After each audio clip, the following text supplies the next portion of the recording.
Hai teman-teman, kembali lagi di Zona Sinema, zonanya bagi para kaum rebahan untuk menikmati saat santai dan rebahan tiba. Di kesempatan kali ini, Zona Sinema akan membahas alur cerita film lanjutan film sebelumnya, yaitu Ip Man 3.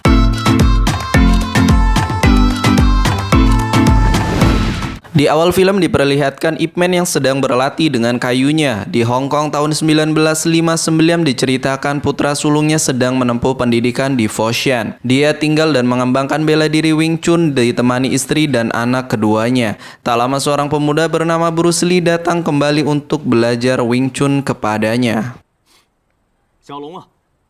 Ketika mendengarnya, Ip Man hanya duduk santai dan menyalakan udutnya. Dia ingin melihat kecepatan gerakannya.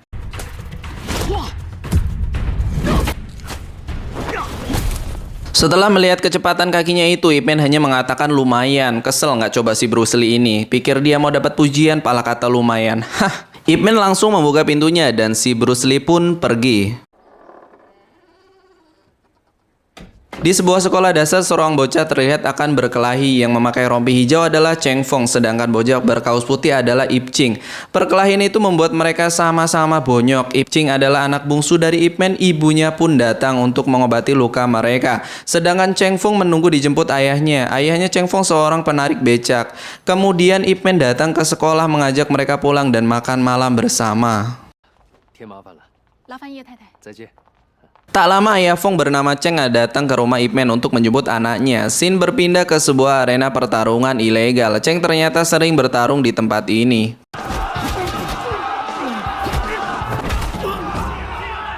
Tempat ini rupanya dikelola oleh seorang preman yang bernama Sang, yang dibekengi kepala gangster Frank. Frank dengan tegas memberi Sang waktu untuk mengurus sekolah dalam 2 minggu. Remember, I want that school. Di sebuah rumah makan, guru Tin mengumpulkan seluruh master bela diri di kota ini, termasuk Ip Man. Saking sibuknya Ip Man sampai lupa untuk kursus dansa dengan istrinya. Ketika menjemput putranya, Ip Man kembali bertemu dengan Cheng. Ternyata mereka berdua berasal dari Foshan dengan guru besar yang sama, yaitu Leng Jiang. Meskipun seperguruan, Cheng punya ambisi lain. Dia bahkan menantang Ip Man untuk bertarung, namun dia tidak begitu meresponnya. Ip Man akan pulang membawa anaknya, namun dia melihat 3 orang preman yang akan masuk ke sekolah. Sang dan anak buahnya ternyata memaksa kepala sekolah untuk menjual lahan ini yang akan mereka jadikan kawasan real estate. Tiba-tiba Ip Man kembali datang untuk melumpuhkan mereka. Dia kemudian menghubungi rekannya, Sersan Fatso, dan Ip Man terpaksa membebaskan mereka karena menawan ibu guru. Keesokan harinya, preman-preman itu kembali beraksi. Gerbang sekolah digembok dan akibatnya guru dan para murid tidak bisa masuk. Ip Man yang baru datang kemudian memanggil muridnya untuk membukanya. Bahkan dia meminta mereka untuk menemaninya berjaga malam ini. Baru saja akan menikmati udutnya, para preman ini kembali datang dalam jumlah yang banyak. Mereka ini nggak kapok-kapok ya, Cok. Si kampret ini bahkan membawa bensin untuk membakar sekolah. Itu sekolah anak-anak, ngapain main bakar-bakar aja, uy. Ip Man pun kembali menunjukkan bela diri Wing Chun-nya.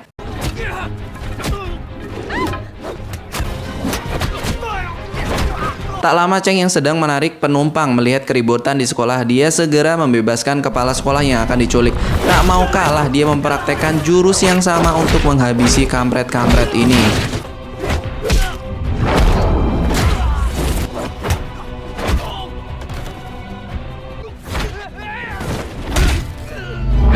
Api pun berhasil dipadamkan, namun tidak ada yang tersisa di dalamnya. Cheng berminat membuka sekolah bela diri seperti yang dilakukan oleh Ip Man. Si gendut yang akan menyelidiki kasus kebakaran sekolah dicegah atasannya. Dia beralasan kasus itu langsung ditangani olehnya, padahal sebenarnya disuap oleh gangster itu. Ini sama aja di negara kita ya, Cuk. Ya gitulah.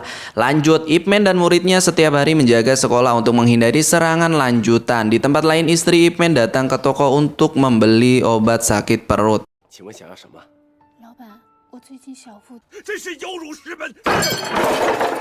Tin datang ke sekolah untuk bertemu Ip Man. Terungkap dia adalah gurunya Sang, mantan muridnya yang menjadi anak buah bos gangster Frank. Dia marah dan langsung mencari muridnya itu. Di sebuah pabrik kapal, Tin langsung memanggil Sang karena telah berani membakar sekolah bahkan merendahkan guru Ip Man. Dia bahkan hendak menusuk gurunya sendiri. Untungnya Ip Man dengan cepat mencegahnya. Sang memanggil para pekerja untuk menyerang mereka.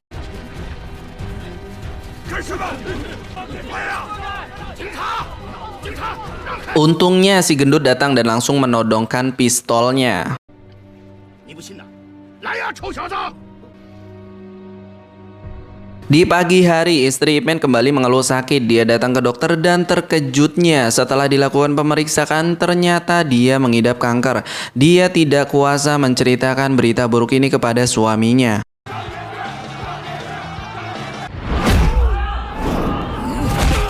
Setelah pertandingan, Sang menyuruh Cheng mematahkan tangan seseorang dan uang segepok ini akan menjadi imbalannya. Ternyata dia diutus mematahkan tangan guru Tin.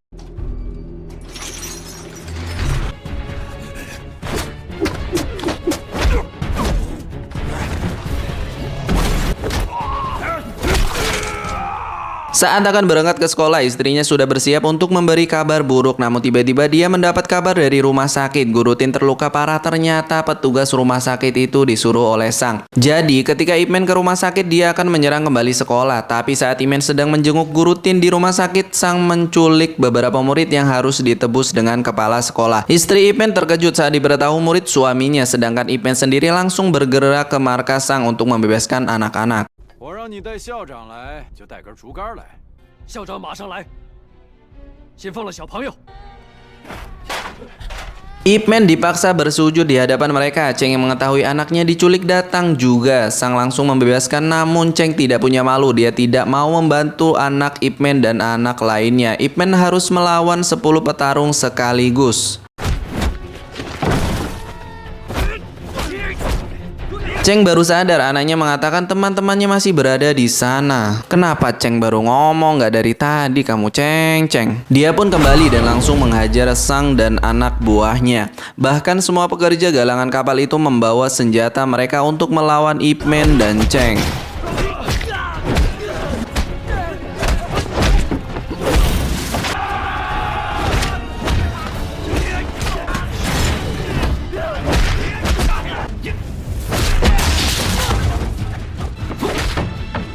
Ip Man terus menghajar mereka hingga berhasil melindungi anaknya. Tak lama pasukan polisi yang dipimpin si gendut menangkap mereka. Dia bahkan membawa banyak wartawan agar diliput ke media agar atasannya tidak bisa berkutik. Namun Sang berhasil melarikan diri dari lokasi ini. Ip Man pun kembali membawa anaknya pulang. Istrinya yang menunggu cemas langsung menangis dan menampar Ip Man. Saat mereka kembali pulang, seketika juga dia mengatakan kalau dirinya mengidap kanker. Ip Man pun terkejut.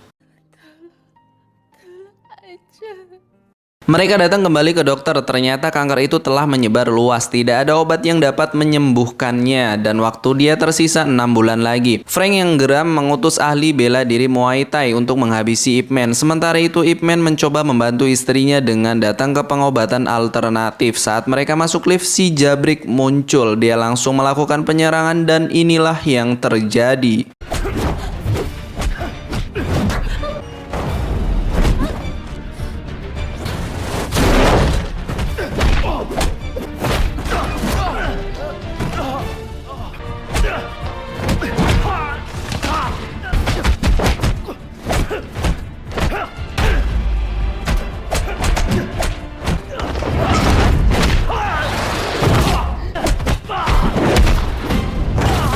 Akhirnya Ip Man berhasil membuatnya pincang dan kapok. Istrinya pun lega. Dia melihat Ip Man dalam kondisi baik-baik saja. Tak mau tinggal diam, Ip Man langsung menemui Frank. Frank pun mengatakan kepada Ip Man untuk menahan pukulannya. Dan jika dia berhasil, maka dia tidak akan pernah mengganggunya lagi.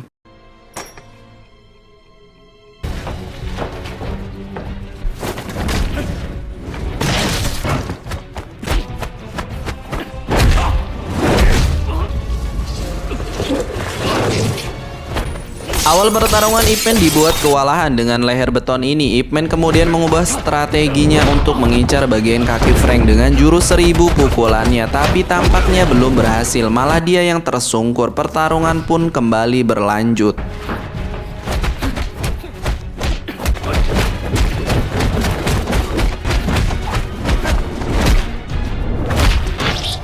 Hingga Frank terkena pukulan di wajahnya, namun di saat yang sama bel pun berbunyi. Ip Man hampir terkena tinjuannya, sedangkan senjata pribadi Frank hampir terkena tendangan Ip Man. Ip Man pun kembali pulang dan itu artinya Frank melepaskannya. Cheng yang mendapatkan uang banyak dari sang menyewa sebuah rumah untuk sekolah bela diri pertamanya. Namun dia terkejut ketika si tante pemilik rumah menunjukkan foto Ip Man di surat kabar. Cheng berinisiatif menyuap wartawan untuk memasukkannya dalam berita, namun dia menolaknya. Hingga Cheng melihat seorang master dengan murid-muridnya memaksa mereka untuk melakukan pertarungan dan master itu pun langsung tumbang.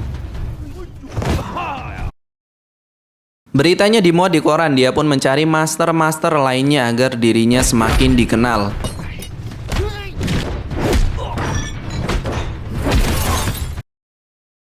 Saat membuka sekolah bela dirinya di hadapan wartawan, dia menantang Ip Man. Ketika sedang menemani istrinya berobat, Ip Man membaca berita dirinya ditantang oleh Cheng. Dia tidak begitu mempedulikannya. Ip Man ingin menemani hari-hari terakhir istrinya agar istrinya merasa bahagia di penghujung hidupnya. Ip Man bahkan menemui Bruce Lee untuk meminta diajarkan berdansa. Di awal film, Ip Man hanya membuka pintu, bukan berarti menolak dia menjadi muridnya. Ip Man dikatakan menyetujui pertandingan melawan Cheng, namun dia tidak datang hingga waktu yang ditentukan karena sibuk berdansa dengan istrinya.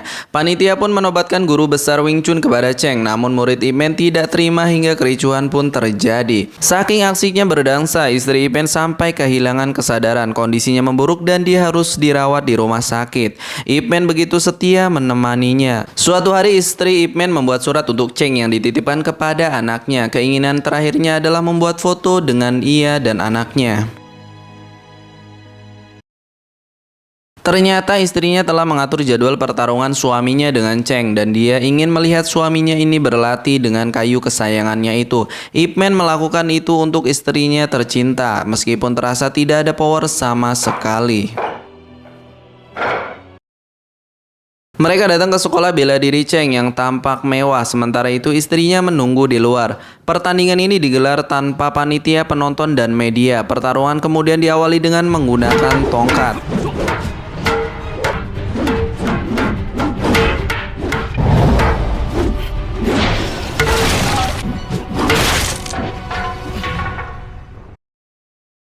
Pertandingan berjalan seimbang, kedua anak mereka datang untuk menyaksikan ayahnya. Kali ini mereka bertarung menggunakan dua buah golok.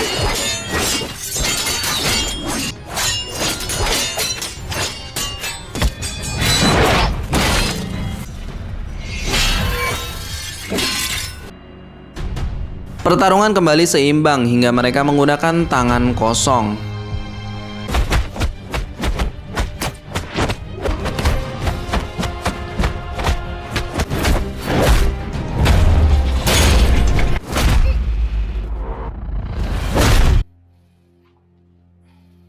Cheng mengakui kekalahannya dan menjatuhkan papan namanya kembali. Ip Man kembali menoleh dan memberinya pesan mendalam. Tidak ada yang lebih penting di dunia ini selain cinta kepada keluarga. Di akhir film diceritakan istri Ip Man meninggal pada tahun 1960 karena kanker. Kini dia adalah duda beranak dua dengan puluhan muridnya dan film pun berakhir.